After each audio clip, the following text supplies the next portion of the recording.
शाहजहां का सबसे बड़ा बेटा था, उसका नाम था दारा। क्या नाम था? शाहजहां का सबसे प्रिय बेटा दारा है, सबसे बड़ा बेटा दारा है। शाहजहां अगला राजा भी किसको बनाना चाहता था? दारा। शाहजहां की राजधानी आगरा। कहां पर है? आगरा और दिल्ली उनके बड़े सेंटर है, और दारा को एकदम पास में रखता है। और दारा ने कहा, पिताजी ये क्या सुन रहे हैं हम, वो चित्तौड़ वाले पुनर्निर्माण करवा रहे हैं। शाहजहां ने फिर भी ठंडी खींची। शाहजहां ने कहा, अरे ऐसे ही है, राज सिंह तो मेरा भतीजा टाइप का ही लगता है, मैं तो मेवाड़ में खुद ही रहा हुआ हूं। तो क्यों शाहजहां ऐसा न मानता था कि वो उदयपुर रुक के गया था। उसने कहा, नहीं छोटा मोटा काम करवा रहे होंगे। दारा ने कहा, नहीं कोई छोटा मोटा काम नहीं, मुझे पता चला वो किले की दीवारें ऊंची ऊंची करवा रहे हैं, और ये हम कभी भी सहन करेंगे। वो संधि तोड़ रहे हैं, लड़ाई की तैयारियां कर रहे हैं। और उधर से सेना भेज दी गई। शाहजहां को भड़काया दारा ने, तो उधर से एक मुगल सेनापति भेजा गया, सादुल्ला खान। किसको भेजा गया? किस पुनर्निर्माण को रुकवाया जाए। तो पुनर्निर्माण को रुकवाने के लिए कौन आया था? दो आदमी एक साथ भेजे गए। एक तो सेनापति भेजा सादुल्ला खान, तुम तो चित्तौड़ जाओ और पुनर्निर्माण को रुकवाओ। राजधानी इनकी उदयपुर थी, तो एक बंदा उदयपुर भेजा बातचीत करने के लिए, उसका नाम था चंद्रभान। क्या नाम था? तो सादुल्ला खान ने आगे चित्तौड़ के अंदर पुनर्निर्माण रुकवाया, और इधर चंद्रभान ने राज सिंह से बात की, अरे यार क्या कर रहे हो यार फालतू में। राज सिंह ने कहा, ठीक है एक बार रोक देते, नहीं करेंगे। अब कहते हैं भाई साहब, मुगलों में आपस में लड़ाई हो गई। समाचार मिला कि शाहजहां बीमार हो गया। कौन बीमार हो गया? तो शाहजहां बीमार हुआ तो सारे राजा उससे मिलने के लिए पहुंचे, मंत्री संतरी सारे बातचीत करने के लिए पहुंचे कि भाई बादशाह तुम तो बीमार हो, और कल को खुदा ना खास्ता तुम मर जाओ, तुम्हारे बाद में बादशाह किसको बनाना है? तुम्हारे तो 4 बेटे हैं, और शाहजहां का प्रिय बेटा कौन? तो उसने कहा, भाई राजा किसको बनाना है? दारा। तो शाहजहां के साथ में राजाओं की संधियां हैं, तो सब राजाओं ने कहा ठीक है भाई, अगला राजा किसको मान लेते हैं? दारा। ये शाहजहां के एक और बेटे को पसंद नहीं है। उसका एक और बेटा, उसका नाम क्या है? औरंगजेब। क्या नाम है? साउथ इंडिया में पोस्टिंग। उसने कहा, क्यों दारा किस बात का, मैं भी तो राजा बन सकता हूं। और उसने दारा पर आक्रमण कर दिया। राजस्थान के राजा सारे किसकी तरफ से लड़ेंगे? दारा, क्योंकि सबकी संधियां किसके साथ में? शाहजहां। मेवाड़ वालों को भी किसकी तरफ से लड़ना चाहिए? दारा, क्योंकि मेवाड़ वालों की शाहजहां के साथ क्या है? संधि। और मेवाड़ का राजा कौन है? राज। उसके मन में है कि मेरा पुनर्निर्माण रुकवाया था, और पुनर्निर्माण रुकवाने वाला कौन था? दारा। और राज सिंह ने औरंगजेब को कहा कि औरंगजेब तुम संघर्ष करो, हम तुम्हारे। तो राजस्थान के सारे राजा किसकी तरफ, और मेवाड़ का राणा राज सिंह किसकी तरफ। अब हुआ क्या कि उधर वो दोनों लड़ रहे हैं, दारा और औरंगजेब। दारा अपनी सेना किसके खिलाफ भेजेगा? औरंगजेब। दारा की सहायता करने के लिए कौन जाएंगे? राजस्थान के राजा महाराजा, बाकी जो भी राजा उनकी संधियां थी, जिनकी शाहजहां के साथ संधि हो, किसको सपोर्ट करेंगे? दारा। बस इस आदमी को छोड़ के एक को, तो सारे दारा की तरफ से लड़ रहे हैं। राज सिंह ने दिमाग लगाया, इसने औरंगजेब के लिए कोई सेना भी नहीं भेजी। ये भी नहीं कि अपनी सेना औरंगजेब के लिए भेज दे, इसने और दिमाग लगाया। जब सादुल्ला खान पुनर्निर्माण रुकवाने के लिए आया था, तो मुगलों को ये था भाई ये संधि तोड़ रहे हैं, तो मुगलों का मेवाड़ वालों को दंड मिलना चाहिए। तो पुनर्निर्माण तो रुकवाया था, मेवाड़ के कई इलाकों पर कब्जे कर लिए थे, और ये मुगलों की धमकी थी कि यदि तुम पुनर्निर्माण करवाओगे तो मेवाड़ पर क्या कर लेंगे? कब्जा। राज सिंह तब चुप हो गया, कुछ ही नहीं बोला। अब जैसे ही ये शुरू हुआ, इनके बीच की लड़ाई शुरू हुई, अब राज सिंह ने कहा वो जो कब्जे में लिए हुए इलाके हैं, जो मेवाड़ के कब्जे में किसने ले लिए? मुगलों ने। वो तो छुड़वाने ही है, मुगलों वालों पे कब्जे करने हैं, अब इनके कब्जे कर लेते हैं। तो राजा महाराजाओं का एक होता ही था, साल में एक बार अपनी सेना लेके हमेशा निकलते और आसपास के इलाकों पर हमले करते। छोटा मोटा हमेशा ही क्या करते थे, दशहरे पे क्या करते, राजा की एनिवर्सरी की जब वो आती, 1 साल पूरा होता, तब क्या करते। ऐसी जो लड़ाइयां जिनमें यूं बाहर निकलते लड़ने के लिए, उनको बोलते टीका दौड़। बेसिकली दशहरे पे हथियारों की पूजा करने के बाद में निकलते कि आसपास में कहीं पर हमला करके आते हैं। मैंने बताया दिवेर की लड़ाई इसी चक्कर में हुई। राजा की एनिवर्सरी आती है, 1 साल होता राजा बनने का, तब भी आसपास में सेना लेके जाते। भाई बताता राजा कि मैं राजा हूं, तो उसको उन लड़ाइयों को क्या बोला करते? क्या बोलते? टीका। तो राज सिंह ने कहा टीका दौड़ आ गई अपने, और टीका दौड़ में अपने जो इलाके मुगलों ने ले लिए वो तो वापस लेने हैं, मुगलों वाले भी क्या करने हैं? लूटने अपने। अच्छा, खुद वाले इलाके ले लिए, इधर दरीबा की तरफ से लगे थे, दरीबार, मांडलर, फूलिया, जहाजपुर, सावरी, ये कुछ इलाकों पे मुगल कब्जा कर गए थे, इन सब पे इसने वापस कब्जा किया। फिर जो मुगलों के इलाके थे उनमें कईयों से तो कब्जा कर लिया, कई जगह से रुपए लेके आया, कुछ ही नहीं किया। भाई ये जगह मुगलों की है, वहां पर गया, वहां मुगलों का एक बंदा रहेगा जो टैक्स लेगा, उसका टैक्स मेरे को दे। तो उसने कहा नहीं ये तो मुगल बादशाह का टैक्स, थप्पड़ मारूंगा, है मुगल बादशाह, मुझे टैक्स। तो खूब सारी जगह का टैक्स लेके आया। इसकी एक बड़ी फेमस कहानी है, इसने टैक्स लिया किशनगढ़ का। कहां का टैक्स लिया? किशनगढ़ का टैक्स तब मुगल लिया करते थे, पर इसने लिया जाके। अगले दिन टैक्स लेने के लिए आया मालपुरा। कहां पे आया? मालपुरा आमेर वालों का था, किसी टाइम में महाराणा प्रताप ने हमला कर लिया था, फिर बाद में बीच में चला गया मुगलों के पास, मुगल यहां से टैक्स लेने लग गए। तो मालपुरा आया, और मालपुरा उसने कहा, मालपुरा में जो मुगलों का बंदा था, एक सेठ था, वो टैक्स लिया, तो उसको टैक्स दे। तो उसने कहा साहब मैंने तो मुगल बादशाह को भेज दिया। राज सिंह ने झूठ बोल रहा है, नहीं भेजा, मेरे पास पूरा इनपुट है कि तेरा टैक्स तेरे पास ही है। उसने घर चेक कर और राज सिंह के सैनिकों ने घर चेक किया, सेठ के घर पे टैक्स नहीं। तो राज सिंह ने सेठ को बुला, कहा कि सेठ तेरे 7 खून माफ है। क्या माफ है? मतलब 7 मर्डर भी किए होंगे तुमने, तो भी तेरे कोई भी सजा मिलेगी। तू तो एक बात बता दे, तेरे को ये बताया किसने कि मैं आ रहा हूं? तूने पैसे छुपाए हैं, पैसे नहीं भेजे, तूने पैसे कहीं छुपा दिए। इसको मतलब तेरे को पता चला है कि मैं आ रहा हूं, इसलिए तूने पैसे छुपाए। इसका मतलब मेरे अंदर कोई ना कोई गद्दार है। भाई मैंने किसी को बताया नहीं, मैं सुबह किशनगढ़ से रवाना हुआ और मैंने किसी को नहीं कहा मालपुरा जा रहे हैं, मैंने कहा फॉलो मी। फिर भी कैसे पता कि मैं आ रहा हूं? तूने रुपए छुपा दिए। सेठ ने कहा साहब आप मार दोगे मेरे को। उसने कहा मैंने कहा ना 7 मर्डर भी करके आया तो भी माफ है, कोई सजा नहीं मिलेगी, तू तो बता। उसने कहा मेरी बेटी किशनगढ़ शादी की हुई है उसका रात को समाचार आया था कि कल राज सिंह जी मालपुरा पर अटैक करेंगे, पैसे छुपा दो। तेरी बेटी को क्या पता चला? अब ये तो नहीं पता। बुला तेरी बेटी को। साहब आप बेटी को दंड दोगे? आ रहे कि कुछ ही नहीं कहूंगा। बेटी को बुलाया। राज सिंह ने कहा तुम मेरी धर्म की बहन हो, तुम मुझे ये बात बता दो केवल कि तुझे पता कैसे चला कि मैं मालपुरा जाऊंगा? मैंने जब किसी को बताया नहीं। उसने कहा साहब किशनगढ़ के किले के ठीक नीचे मेरा ससुराल है। हाँ। कल आपने किशनगढ़ लूटा था? हाँ। लूटने के बाद रात को रेस्ट वहीं किशनगढ़ के किले में किया? हाँ। तो खाना खाने के बाद आप किशनगढ़ के किले पे राउंड काट रहे थे, वॉक कर रहे थे, और तब आपने 2-3 बार मालपुरा की तरफ देखा, रुके और मूंछों के बंट लगाए। मैं तभी समझ गई थी कि कल ये कहां लूटेंगे। तो मैंने रात को मेरे पिताजी को समाचार भिजवाया कि भाई कल मालपुरा आएंगे तो अपना धन छुपा दिया जाए। और राज सिंह ने कहा कि यार महान महिला है, जो महिला किसी दूसरे व्यक्ति का चेहरा देख के पहचान लेगी अंदर चल क्या रहा है। मैं सोचा था एग्जैक्टली, मैं ये सोच रहा था कल मालपुरा लूटेंगे, तो तुम गुणवती महिला हो। बाद में जब राजसमंद झील, हमने पढ़ा राजसमंद झील, तो हम आगे पढ़ेंगे। राजसमंद झील राज सिंह की बनाई हुई है। जब राजसमंद झील बनाई गई थी तो कहा इसका नींव किसके द्वारा रखवाया जाए, इसका पहला पत्थर किसके द्वारा रखवाया जाए? राज सिंह कहता उस किशनगढ़ वाली सेठ की बेटी को बुला के लाओ। उस महिला में सच्चरित्र है। वो महिला किसी व्यक्ति के चेहरे को देख के उसके भाव पहचान लेती है। उससे अधिक गुणवती महिला कौन होगी? तो बाद में राजसमंद की नींव लगवाई गई थी उस महिला से। तो राज सिंह ने उस समय कई इलाके यहाँ पे लूट लिए थे। तो मुगलों के इलाकों पे क्या कर लिए थे? कब्जे। कौन सी दौड़ में? और लाखों रुपए लेके गया। अच्छा अब मुझे बताओ, अब जब राज सिंह मुगलों के इलाकों पे हमला करेगा तो मुगल रोकने के लिए आएंगे। मुगल रोकने के लिए आएंगे। मुगल बादशाह कौन है? शाहजहां। तो रोकने के लिए किसकी सेना आएगी? शाहजहां। शाहजहां की सेना किसको राजा बनाना चाहती है? दारा। तो एक प्रकार से किसकी सेना आ रही है? दारा। दारा एक तरफ लड़ रहा है औरंगजेब, दूसरी तरफ किससे लड़ रहा है? राज सिंह। इसमें फायदा किसका है? औरंगजेब। किसका फायदा है? राज सिंह ने औरंगजेब की सहायता के लिए कोई सेना नहीं भेजी, पर दारा के खिलाफ भेजी। दारा के खिलाफ आप जाओगे तो अपने आप किसकी सहायता है? तो औरंगजेब राज सिंह को लेटर लिखता है उधर से, keep it up bro, very good, लगे रहो तुम। दारा लेटर लिखता है राज सिंह को, प्लीज राज सिंह ऐसे मत कर, मैं औरंगजेब से लड़ रहा हूं और तुम ये बीच में पंगे मत कर, तू मेरा सपोर्ट कर। राज सिंह ने कहा मेरे लिए सारे राजकुमार बराबर है, मेरे लिए तो ऐसा ही तू है, ऐसा ही कौन है? औरंगजेब। कोई जीतो तुम्हारे में, मेरे को ज्यादा कोई लेना देना नहीं है। पर राज दारा के यार लेना देना कैसे नहीं है? तू जब मेरे खिलाफ सेना भेजेगा तो ये फायदा किसको हो रहा है? और जैसे ही औरंगजेब राजा बना, उसने राजा बनते राज सिंह ने उसके पास बधाई भेजी। राजा बनते तब बधाइयां भेजते थे, गिफ्ट विफ्ट भी भेजते थे। औरंगजेब हाथों हाथ समाचार भेजता है कि तू डूंगरपुर बांसवाड़ा पे कब्जा कर ले। क्या कब्जा कर ले?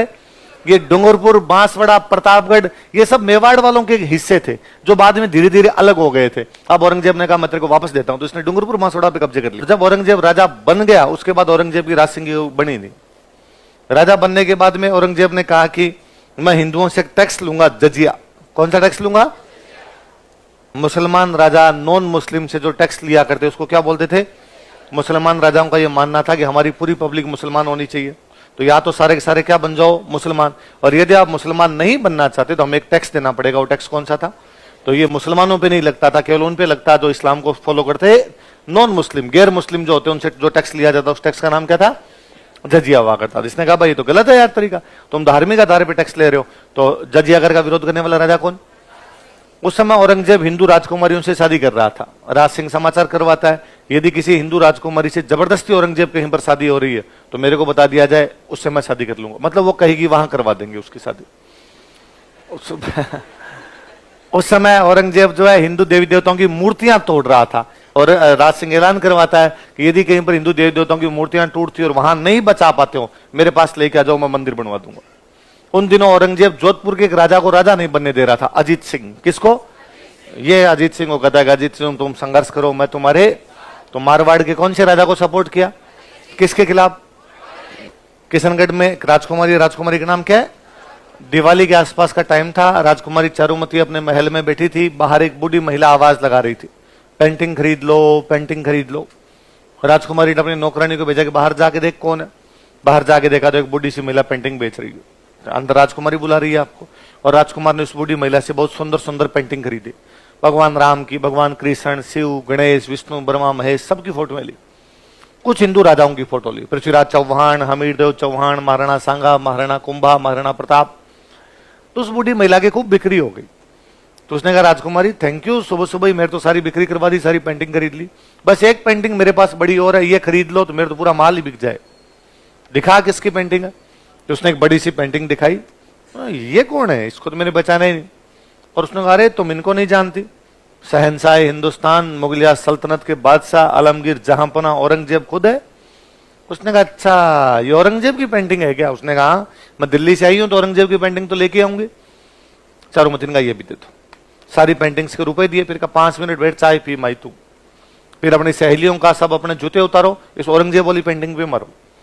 सहेलियों ने औरंगजेब वाली पेंटिंग पे जूते मारे तो पेंटिंग के बेचारे के टोटे टोटे हो गए। उसको दिए बूढ़ी महिला को उस औरंगजेब वाली पेंटिंग के टुकड़े, और कहा ले जाके औरंगजेब को दे देना, कह देना चारुमती ने फाड़ा।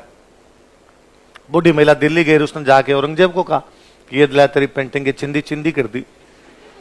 किसने? कि किशनगढ़ की राजकुमारी। औरंगजेब ने कहा इतनी औकात, अभी के अभी फोन मिलाया जाए, किशनगढ़ लैंडलाइन पे फोन मिलाओ। उसने किशनगढ़ फोन करके कहा कि मैं राजकुमारी चारुमती से शादी करना चाहता हूं। किशनगढ़ वालों की क्या औकात कि औरंगजेब को मना करे। उन्होंने कहा साहब बारात लेके उसे 2 दिन पहले मिस कॉल करना, हम टेंट लगा के तैयार रखेंगे। चारुमती को जब इस बात का पता चला, चारुमती ने कहा मेरी शादी किससे करने जा रहे हैं? औरंगजेब से। उसने मना किया। उसने कहा ये क्या तरीका, आप मेरी शादी औरंगजेब से कैसे कर सकते हो? उसके भाई ने समझाया कि देख यदि तेरी शादी औरंगजेब से नहीं करेंगे तो औरंगजेब आक्रमण करेगा। तो उसने कहा लड़ लो, तुम्हें लड़ने से डर लगता है क्या? भाई ने कहा नहीं, लड़ने से मरने से दोनों चीजों से एकदम ही डर नहीं लगता, पर यदि औरंगजेब ने अटैक किया तो हम लड़ लेंगे, उसमें तो कोई बड़ी बात नहीं है। पर औरंगजेब की सेना सामान्य जनता की लड़कियों को उठा के लेके जाएगी। राजा का पहला कर्तव्य जनता को बचाना होता है। इन जनता की लड़कियों को बचाने के लिए, राज्य की बाकी बहन बेटियों को बचाने के लिए यदि तेरी शादी करनी पड़ेगी तो हम करेंगे। तो चारुमती ने कहा कि यदि आप रक्षा नहीं कर सकते तो मैं मेरी खुद ही रक्षा कर लूंगी। तो भाई ने कहा ठीक है तो कर ले। अब चारुमती को लगे भाई कौन अपनी रक्षा कर सकता है, और चारुमती को याद आया कि एक दिन टीवी पे एड आ रहा था कि यदि किसी राजकुमारी से जबरदस्ती शादी हो तो टोल फ्री नंबर पे कांटेक्ट करें। उसने महाराणा राज सिंह के टोल फ्री नंबर पे कांटेक्ट किया। ये महाराणा राज सिंह जी जिस प्रकार भगवान श्री कृष्ण जरासंध के खिलाफ रुक्मणी का हरण करके ले गए थे।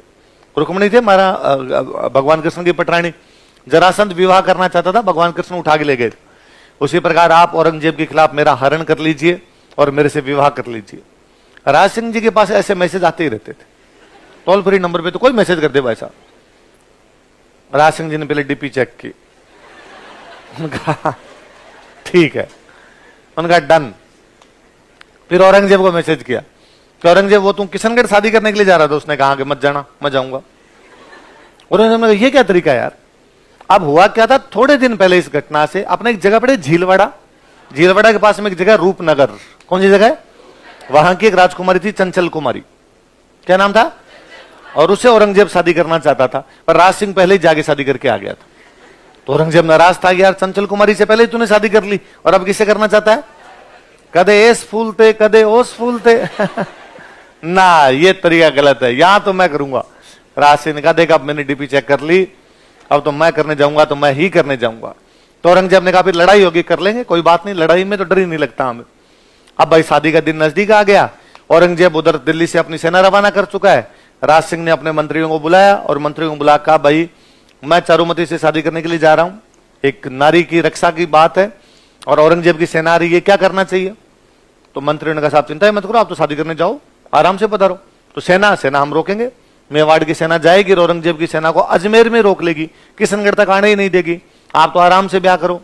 तो राज सिंह ने कहा बस ठीक है, मेरे फेरे हो जाए तब तक उसको रोक के रखो, फेरे होने के बाद मैं खुद आ जाऊंगा। अरे कि साहब आप तो आना ही मत, आप तो बारात लेके वापस मेवाड़ पधारना, औरंगजेब को अजमेर से इंच आगे नहीं बढ़ने देंगे हम। तय हुआ कि मेवाड़ की सेना लड़ने के लिए कहां जाएगी? अजमेर। और राज सिंह जी शादी करने के लिए कहां जाएंगे? किशनगढ़। मेवाड़ की सेना जाएगी तो सेनापति को जाना पड़ेगा। उस समय जो मेवाड़ का सेनापति होगा वो सलूम्बर का सामंत होगा, और उस समय जो सलूम्बर का सामंत है वो था रतन सिंह चुंडावत। क्या नाम था? कहां का सामंत है? रतन सिंह चुंडावत के पास मैसेज किया गया कि भाई साहब आपको कल अपनी सेना लेके कहां पर जाना है? अजमेर। और किसकी सेना से लड़ाई करनी है? औरंगजेब। क्योंकि राज सिंह जी शादी करने के लिए कहां जा रहे हैं? जिस दिन रतन सिंह चुंडावत के पास ये मैसेज गया उस दिन उसकी खुद की शादी हुई थी। उसकी रानी थी, उसकी रानी का नाम था सलह कंवर। क्या नाम था? उसके पास मैसेज गया तो उसने कहा यार ठीक है राज सिंह जी अपनी शादी करने के लिए जा रहे हैं, पर मेरा भी तो आज ही ब्याह हुआ है, तो राज सिंह जी को इतना ध्यान रखना चाहिए, हमारे घर में शुभ काम है, मैं कैसे जाऊं शादी बीच में छोड़ के। और उसने कहा मैं नहीं जा रहा हूं। ये बात उसकी रानी को पता चली। इसकी रानी बूंदी की थी। कहां की थी? बूंदी के थे संग्राम सिंह, उनकी राजकुमारी थी। बूंदी में हाड़ा चौहानों का राज था। किसका राज था? तो हाड़ों की जो बेटियां होती वो होती हाड़ी रानियां। तो संग्राम सिंह जी की बेटी थी वो बूंदी के हाड़ी रानी। क्या नाम था उसका? सलह कंवर। उसको इस बात का पता चला तो उसने रतन सिंह को समझाया कि नहीं आपको जाना चाहिए, ये आपका कर्तव्य है, आप मेवाड़ की सेना के सेनापति हो, आप नहीं जाओगे कब कौन जाएगा? रतन सिंह चुंडावत ने कहा मैंने अब मेरे कर्तव्य सारे निभाए हैं, आज दिन तक मेवाड़ की तमाम लड़ाइयों में मैंने बढ़ चढ़ कर भाग लिया, इस बार चूंकि मेरे घर में शादी है, मेरी आज ही शादी हुई, तो मैंने आज के लिए तो मना किया है। उसने कहा नहीं, कर्तव्य से बढ़कर कुछ ही नहीं होता, देश से बढ़कर कुछ ही नहीं होता। शादी ब्याह सब चलते रहते हैं पर देश के लिए मरने मिटने के मौके हर बार नहीं आते हैं।